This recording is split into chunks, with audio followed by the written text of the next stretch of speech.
Right, defamation is an unjustified injury to the good reputation of another, a crime punishable under the Nigerian constitution.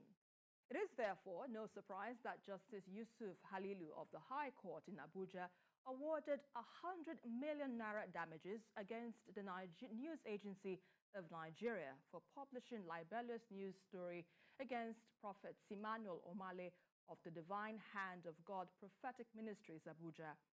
In the judgment, the court ordered NAN to publish a public apology to Prophet Omale in 3 national newspapers with online visibility. BKO, let's begin with you on this development. What do you make of this? How do you see this panning out? Well, I think it's justice for Prophet Omale. Remember, he also got justice in similar fashion against the FCMB, which posted 540 million into the account of his church in error. There was a computer glitch. They claimed that they were working on their IT stuff, and then that mistake happened. But that was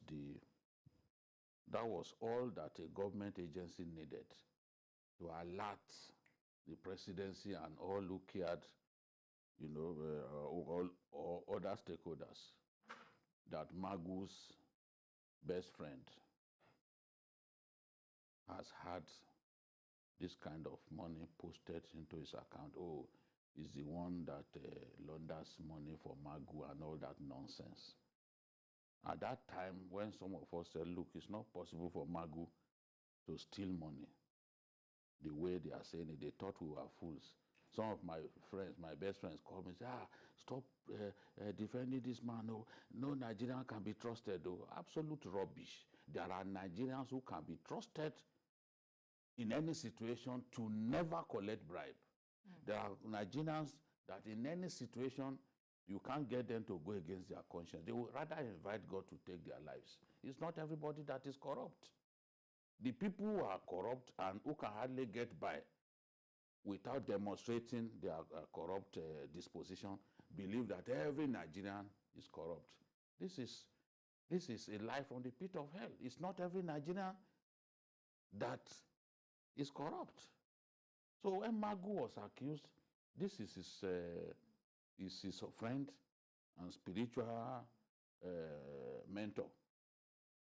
They felt that he was laundering money for Magu, and News Agency of Nigeria was one of the media outlets that ran the story.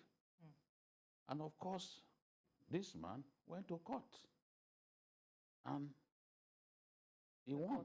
He won, and the judge said, pay him 50 million in aggravated damages and another 50 million in general damages.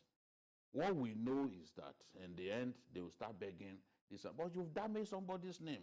Many people out there believe that, oh, Magu is a thief. Oh, the Prophet Omale is a thief. They didn't believe us at that time when we said these things cannot be true. Now you run a story, you are all over the place begging. That's what the bank did. The bank was forced to apologize in national newspapers to say, look, this was an error. But the damage had been done. The man's good name had been damaged. And a decision had been taken based on that transfer. As far as they are concerned, that transfer really exposed Magu for the thief that he is. Oh, that transfer kind of deconstructed Magu as a fighter against corruption. But it was a mistake from the bank, which the bank rectified quickly. But then it was already, the damage had been made. The government agency that is mandated to report such already reported. Magu, this and that. Magu's man. After all, when Magu was ill and he went for an operation in Dubai, this was the same prophet who went to pray for him. You know all those things, putting 2 and 2 together on top of falsehood. People have to be made to pay Everyone fancies himself as a journalist in the age that we find ourselves. People who have not gone through any kind of training, they wear suits, they sit on TV talking absolute rubbish. And they call themselves journalists. You have no sense of filtration, because in journalism, you must learn filtration. Media houses are going around behaving as if they do not even have gatekeepers anymore. That was not how we were brought up. You have to check. And if you are not sure, then don't publish. That's what we are told. But people will just go to press, publish, all the online outlets will pick it, and then an innocent man is made to look like a fool. At the end of the day, when that person goes to court, you start crawling on all fours and be begging, oh, forgive us. Oh, it was a mistake. Mistake that damages people's reputation to an irreparable level. So this is the thing. News Agency of Nigeria, a government media outlet, is responsible for this. So it's up to Prophet Omale to pursue if you want. Yes, to go further, to say, okay, you must pay. But we all know that even these government agencies are not properly funded. So where are they going to get this kind of money? And if you know that you've not got sufficient money to pay damages like or forfeiture, it is the CBN is the custodian of the Treasury single account. The Treasury single account, whatever money you keep there, does not attract any form of interest. So these people, without sufficient knowledge about issues that they like to talk about, they were imagining that even on money kept in Treasury single account, that Magu will have access to it, to the point of even having access to the interest. What rubbish can be greater than that? You know? Right. I think that this is a lesson, and hopefully an exemplary lesson will be learned.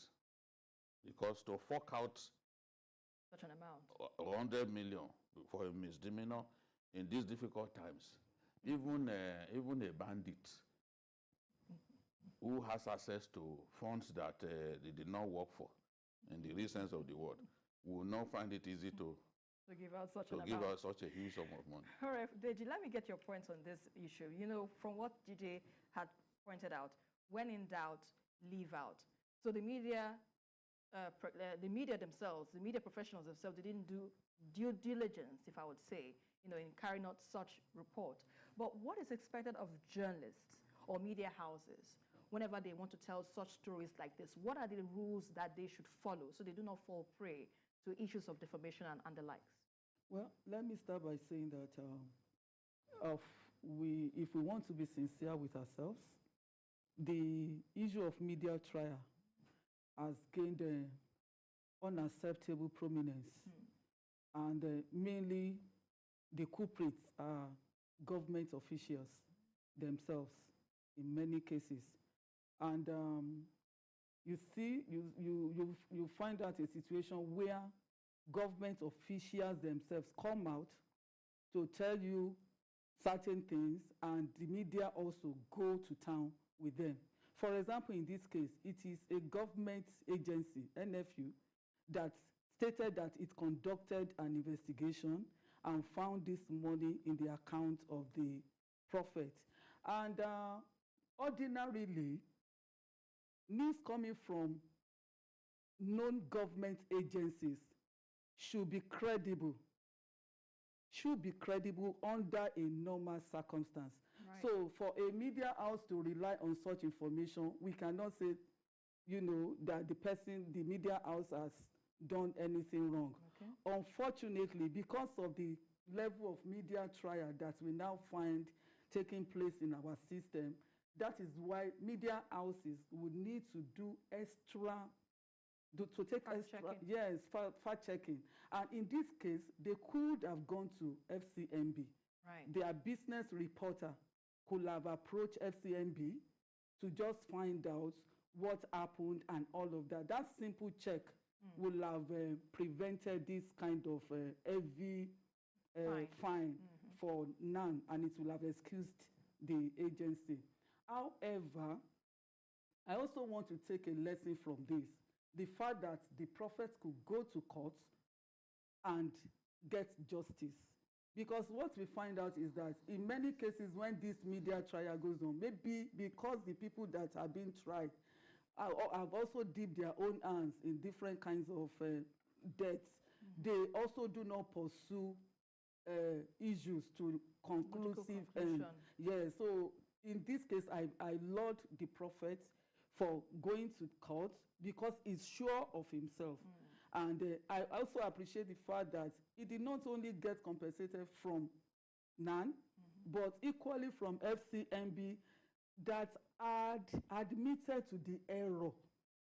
As a matter of fact, the government agency that went to town with this story was not diligent enough because the bank promptly admitted that it was an error, unfortunately, because it was too fast to just conduct media trial of individuals.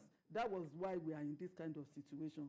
So to get out of it for media houses, because now that people are more conscious of their rights, and the media houses know that they can also lose in millions, it is better to do extra checks. We shouldn't just rely on information based on the fact that they are coming from government agencies. We should realize that agencies could have different reasons for dishing out information at any point in time. So a double check will always get the media out of that problem. Fine. Final thoughts on this, Babajide? There are times that even big people in government, because they want to use you, they'll give you information that is totally false.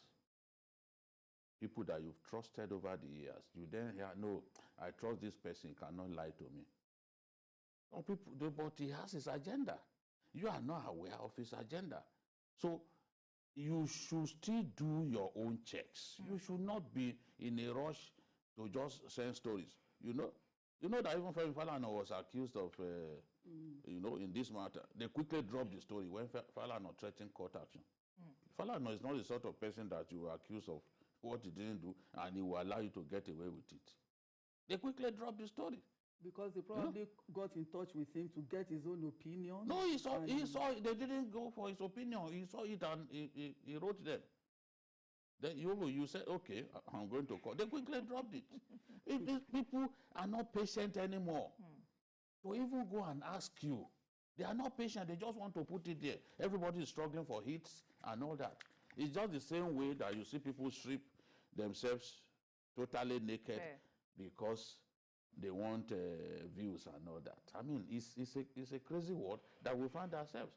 People should realize that big people sometimes set out to mislead journalists. They use us. They use us a lot. People should be conscious of that. If you are not conscious of that, then you will be used again and again and again, and that will be bad for your reputation. Let's quickly take this call from Ikorodu. Amen. Please go ahead with your contribution. Oh dear, apologies, we lost that call.